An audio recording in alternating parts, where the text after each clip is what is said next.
It was interesting when you asked me to do this, that I looked at some of those things, and it gives you the opportunity to reflect upon, oh, why the hell am I still here? And it was interesting because I reflected back to a conversation I had with my brother, which was 20 years before I joined New Zealand Home Loans, so that's a long time ago. And we were working and living in Dunedin, Sharon and I, and we were both working and we were both earning good money, and I was in the insurance industry and I was doing passably good at it.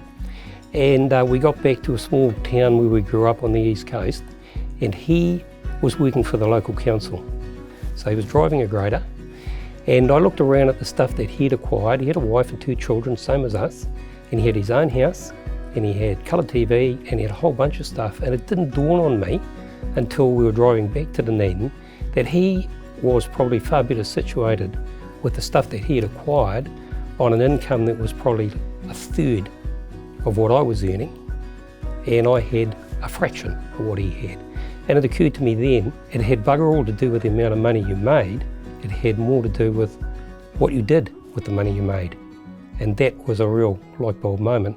So 20 years on the track, when I sat down and first was shown what New Zealand Home Loans did, the light came on again, and I thought, holy crap, this is exactly what I was thinking back then.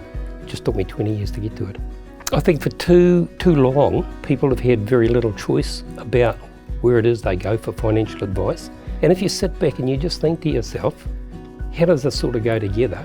Surely it's counterintuitive for anybody who makes money from the sale of a product, or earns interest from the sale of a product, or charges fees, or elicits fees on accounts or credit cards and stuff like that.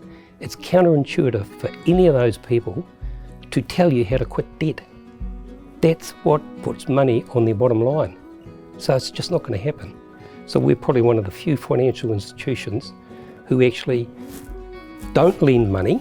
So it's not our money we lend. So we don't have any conflicts of interest around telling people how to quit that debt really quickly. There's no one who has a mortgage who wouldn't benefit from the opportunity to sit down with somebody from New Zealand Home Loans and just have explained to them how doing small things can make incredibly big differences to their future.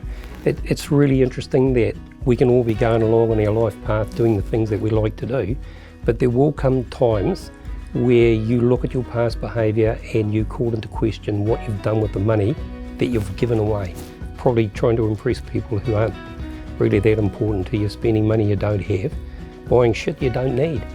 And at some stage it will come back, and you just need to think to yourself, man, we've got an opportunity to take advantage of that. To do it early just means that later on things are going to be so much easier for all concerned.